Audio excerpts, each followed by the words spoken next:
Olá, seja bem-vindo ao programa Essência. Aqui você tem a oportunidade de ter as suas perguntas respondidas. E também, se você desejar, você pode assistir ao sermão completo no link que já está disponível. E hoje nós temos aqui o pastor Calixto.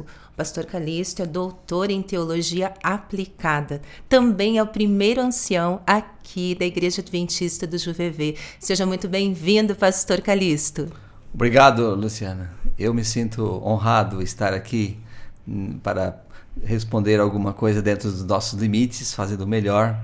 Que Deus nos abençoe nesta hora. Amém.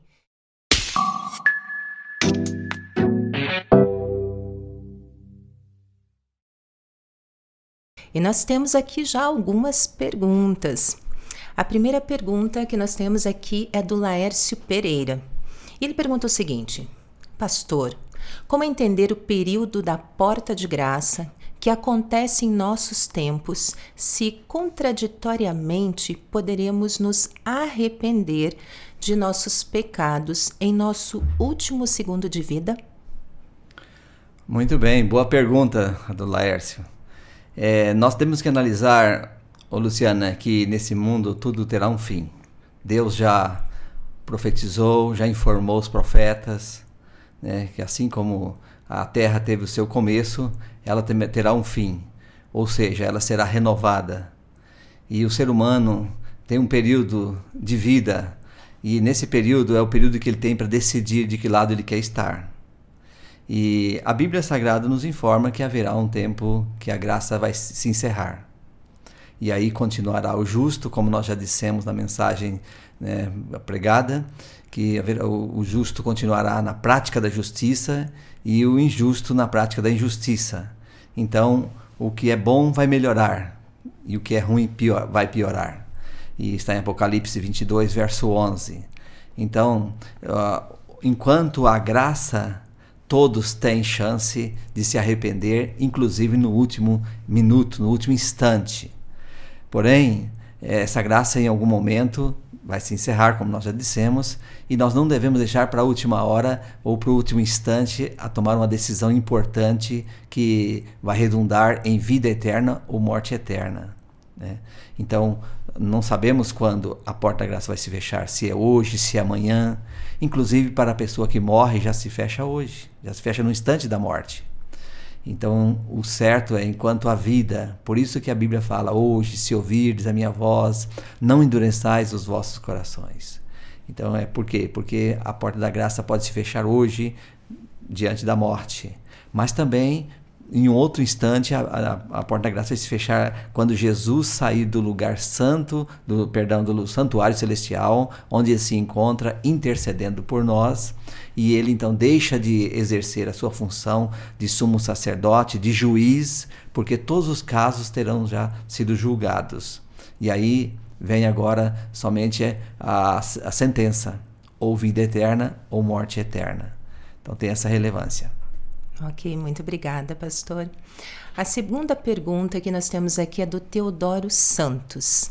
E ele pergunta: Pastor, por que a guerra que começou no céu perdura tanto tempo, causando sofrimento aos justos? Estaria Deus sem estratégias para a consumação? Na verdade, Luciana, Deus dá oportunidade para o ser humano, os seres criados por ele, decidirem de que lado querem ficar. Inclusive, quando houve aquela guerra no céu, quando Lúcifer se rebelou contra Deus, contra a lei de Deus, o Criador poderia ter dito, chamado Lúcifer para uma conversa, e poderia ter encerrado o assunto ali. Agora você imagina como seria se um anjo, depois da cena, quem sabe, de destruição que Deus estaria fazendo, viesse até o Criador, até Deus, e perguntasse: onde está o nosso querido amigo Lúcifer?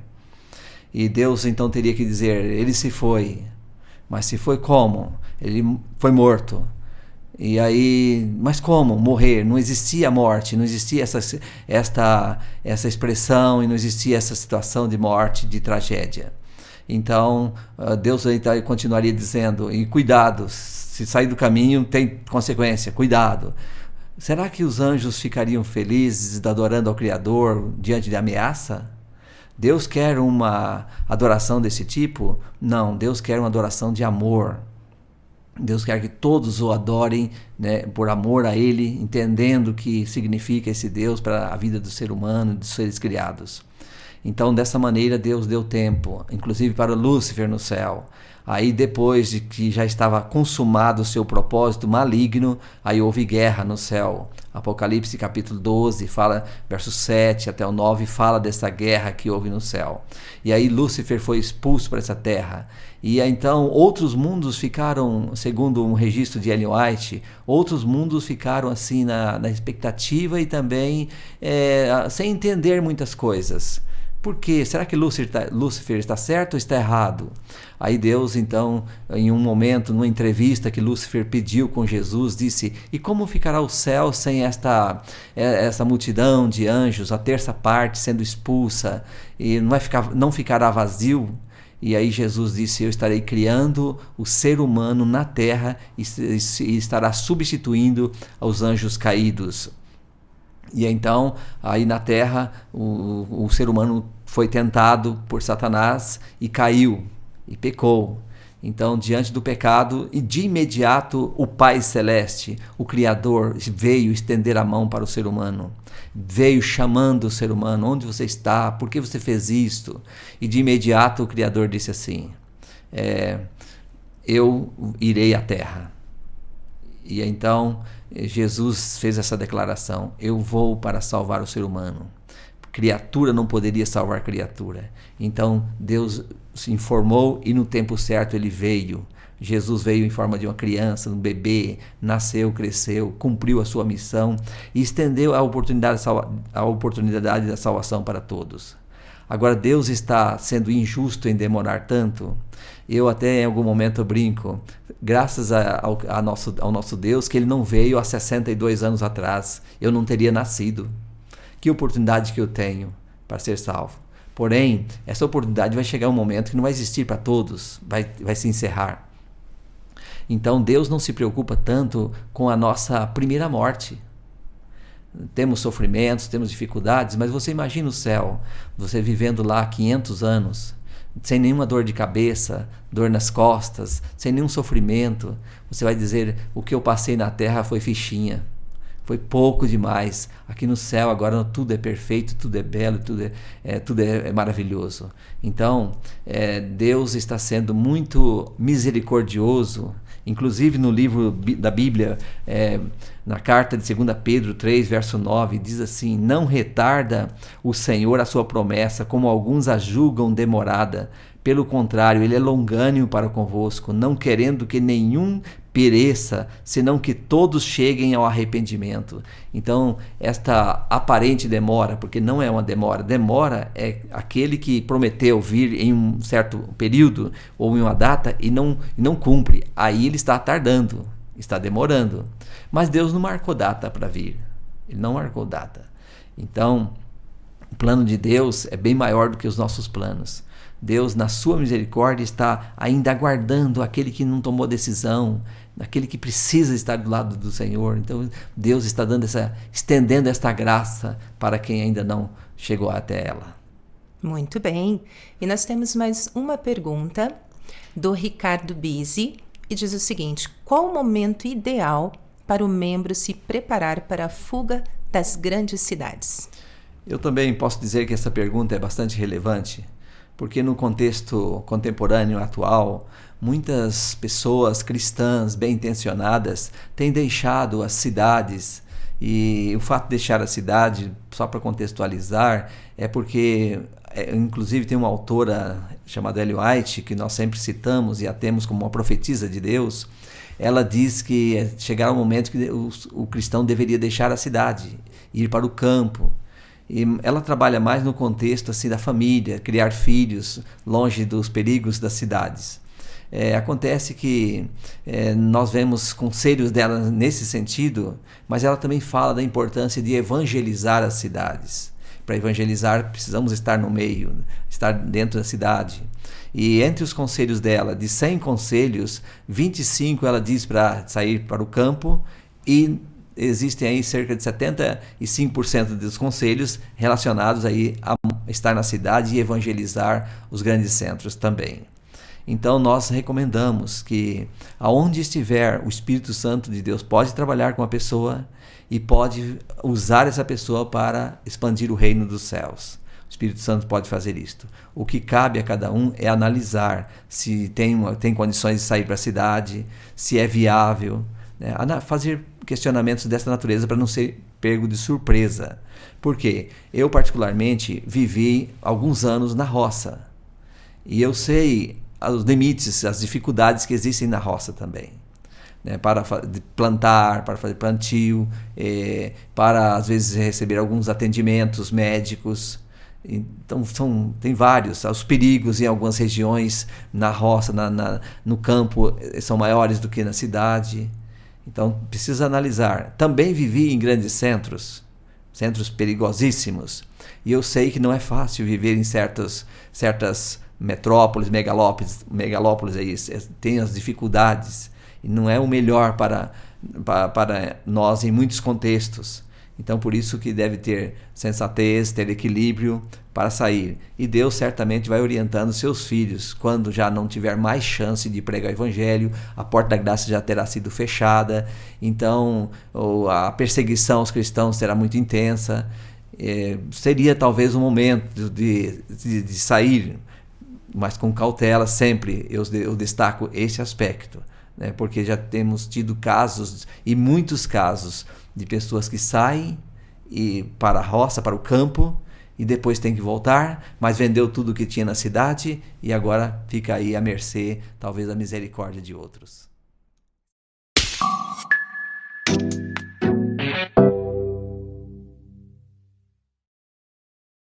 Certo, obrigada, pastor. E então, qual é a essência do sermão?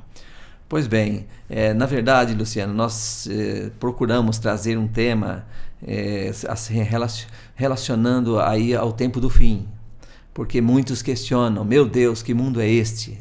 Quantas dificuldades nós temos? Então, diante do que vai acontecer no amanhã, qual é a esperança que temos? Aí nós mostramos, né, o divino intercessor no tempo do fim. Nós vimos que haverá tempos aí de perseguição aos cristãos, aqueles que guardam os mandamentos de Deus, inclusive o Santo Sábado, que é um sinal dos filhos de Deus, que a Bíblia menciona. E então haverá essa perseguição qual nunca houve, que o profeta, inclusive Daniel, nós destacamos, capítulo 12, verso 1, ele destacou nesse tempo, e ele já tinha ali uma visão do tempo do fim. E ele destaca no capítulo 12, verso 1, o seguinte: nesse tempo se levantará Miguel, grande príncipe, o defensor dos filhos de Deus, dos filhos do teu povo, e haverá tempo de angústia, qual nunca houve, desde que houve nação até aquele tempo. Mas naquele tempo será salvo o teu povo, todo o que for achado escrito no livro. Então Daniel foca não nos problemas do tempo do fim, mas ele foca no Miguel, Jesus Cristo, que aqui é a figura de Jesus Cristo, que Jesus Cristo não deixará a sua igreja, o seu povo, até o fim. E graças à proteção divina, graças ao intercessor que nós temos, o Espírito Santo, porque alguns também tendem a dizer, o Espírito Santo há de retirar-se da terra após o fechamento da porta da graça. Não, a porta da graça vai se fechar e não vai haver mais intercessão, porque Jesus terá saído do lugar santíssimo, da sua obra de juiz, e agora então não terá sangue à disposição do pecador. Por isso, o Espírito Santo não justifica levar alguém para Jesus para ele perdoar, porque não vai ter mais perdão.